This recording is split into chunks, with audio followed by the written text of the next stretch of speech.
Hey, it's Caleb and Jude from Brownells, and today we're out at Big Springs Shooting Complex because we're going to be going through the 36-yard zero. Yes. So this is something that it's been around for a little bit, but I kind of recently just found out about it. And I shouldn't say recently found out about it. Recently became a believer, I should say. Yeah. Mm-hmm. And we're just here to take you through what it is and show you how to do it. Yeah. So I'm going to grab my visual aid quick, Caleb. He's going to grab his visual aid. Hey, real quick, what zero did you use before? So like, what did you rock? I was usually rocking like because of the optic I had, I was usually rocking like a 25-yard.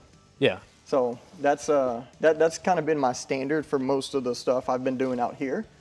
But we're about to tell you why the 36. So the 36 may not be the best option for you, but it's a great option for a lot of you, and here's why. Yeah. So if you can see this, each column is a different zero, a really common AR-15 zero. So on the left we have the 25-yard zero, which is a very, very common like combat military zero. You know, M16, 20-inch barrel, iron sights are zeroed at 25. They're supposed to fall back at 300. And then right here is the 36-yard zero, and then the 50-yard zero, and then the 100-yard zero, which is kind of covered up, but we'll go over it. As you can see, if you zero at 25, your impact will be up here at 50. Here at 100, climbs up to 200, and then starts falling back down.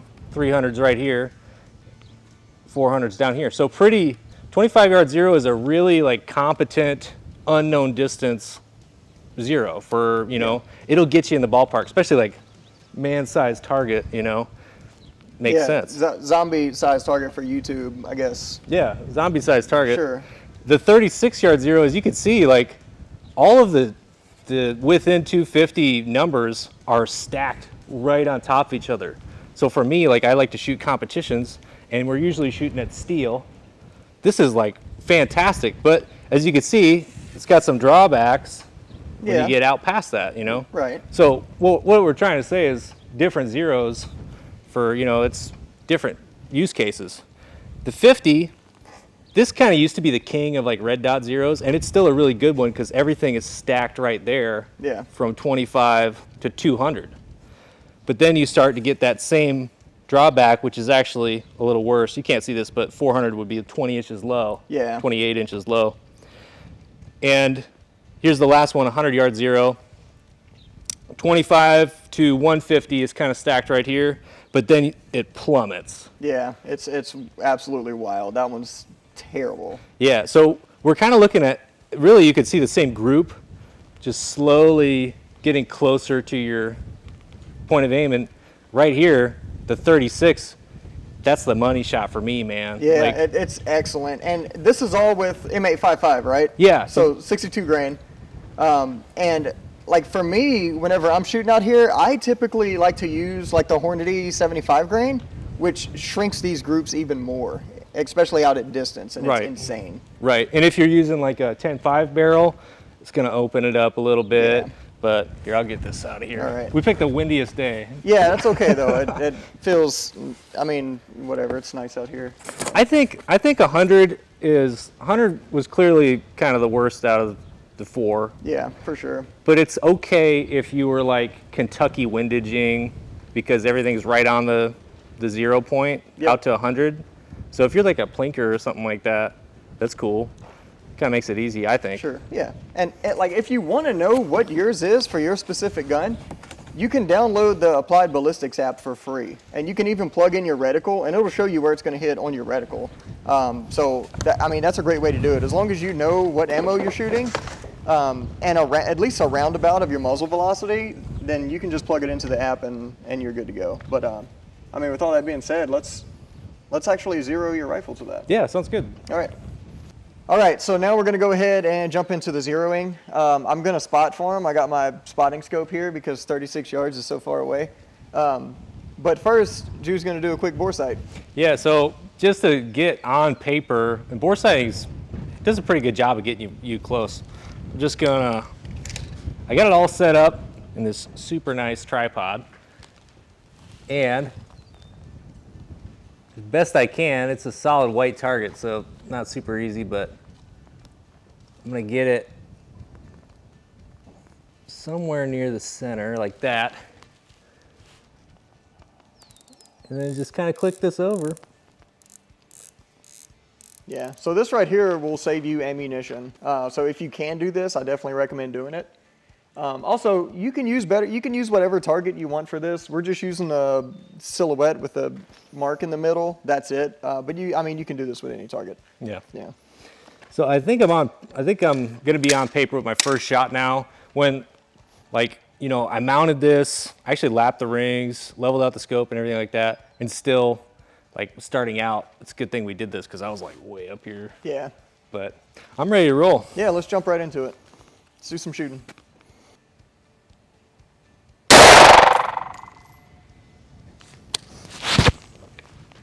You see that one down there? Yeah. Yep. So we got a ways to go. So until we get closer to the middle, honestly, we could just Yeah, I mean, just. I've got so far to go. I know. So yeah, I mean, there's no point in going down there and measuring it right now because you got so far to go. Once we get closer, we'll actually whip out the old tape measure and get some good measurements there. So something I'm going to do here is I'm going to line up where my point of aim was because I got this nice tripod, and I'm just going to hold super solid and try to drag that reticle down. Yeah, feeling good.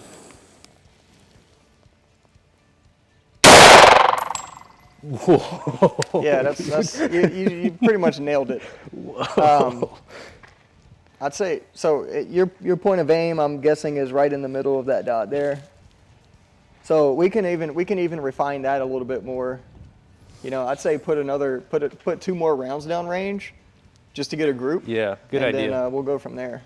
Sounds good. We'll see if it was a fluke.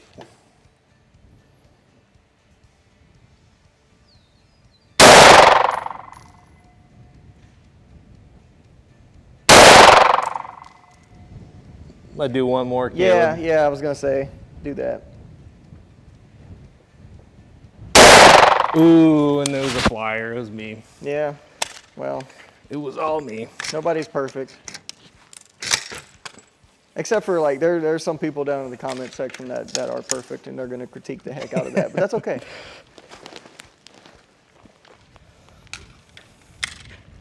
So those 2 right there, we can go off of those. I'm assuming you felt pretty good about those 2 that are pretty much on top of each other. 100%.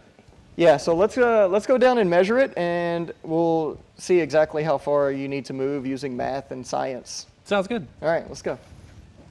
All right, so here's first shot after I bore sighted, got us on paper. Here's second shot for whatever reason. And then this is because that was just a flyer. Okay. But so if this is our group right here, would you call like right there?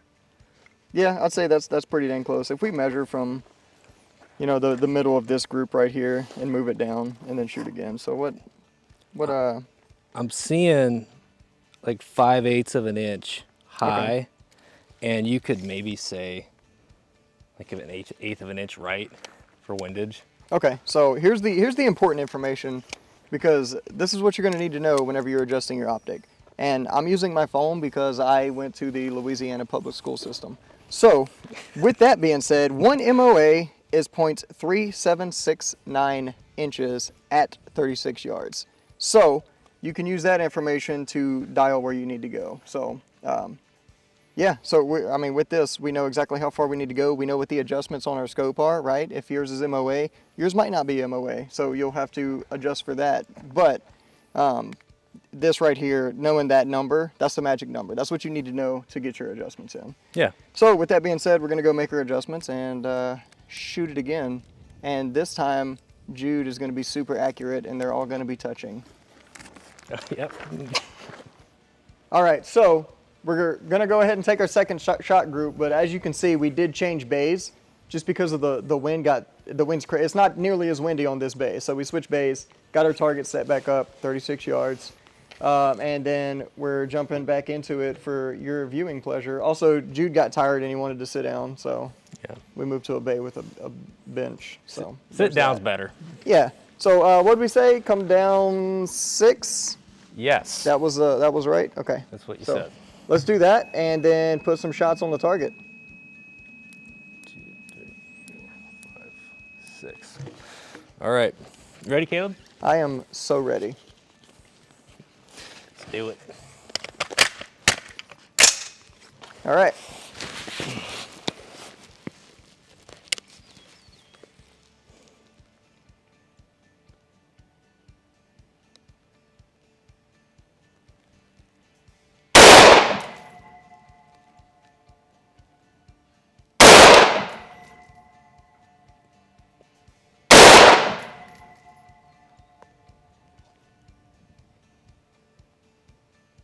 All right. There we go. I was just about to squeeze one off. No, that's okay. Where'd that last one go? Right on top of the one before it. All right, cool. So we have some adjustments to make. Yeah. All right. So let's make some adjustments. Let's walk down there. We gotta take a measurement here, and then we'll be good to go. Yeah, cool. All right. So I think we can assume like moving ranges just threw you off. Yeah. Yeah, because it's noticeably worse, but that's okay. We'll bring it back in. So let's go ahead and take a measurement. So this is a 4-shot group. I'd say measure from these 3 here. Yeah. What do you think that is right there? That's 1 3/4. Okay. And then elevation wise. That is 1 inch exactly. All right, perfect. So let's go make some adjustments. Cool. All right, so what we're gonna do at this point, Jude, we're gonna just do 2-shot groups, like bang bang, and then I'll tell you where to move if you need to move, and we'll just finish it up from here without walking down again. Cool. All right, let's do it whenever you're ready.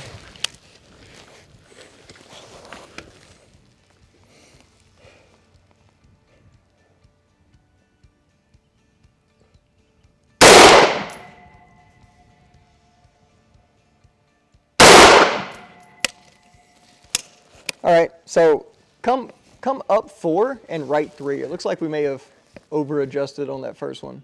All right, up 4 and right 3. All right, let's see what you got. All right, here we go.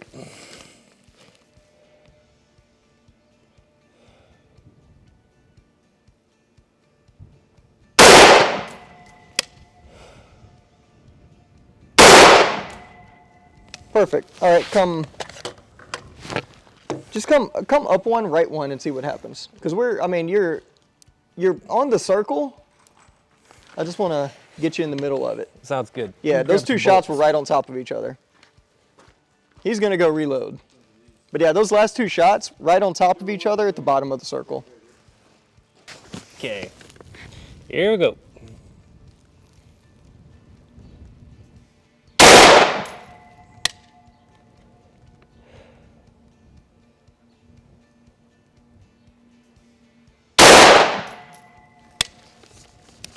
All right, perfect. Those 2 were in the orange, so I'd say you have a good 36-yard zero now. So now you know your holds for infinity, forever, all the way, way out there. I'm excited, man. I've been wanting to try out the 0 for a while now. Good. I expect to see you put it to some use Yeah. in these upcoming Brownells competitions. Yeah. Oh yeah, we should talk to them too. So that's it, 36-yard zero, guys. If you have any questions, comments, anything like that, if you have a preferred zero that's not 36 yards, let us know in the comments down below, and of course why. And as always, Jude, if they need help with anything for any reason ever, feel free to give us a call on the tech line. We'll be happy to help you out. Call me. Yeah, call them. Yeah. Thanks for joining us, and we'll see you next time. See ya.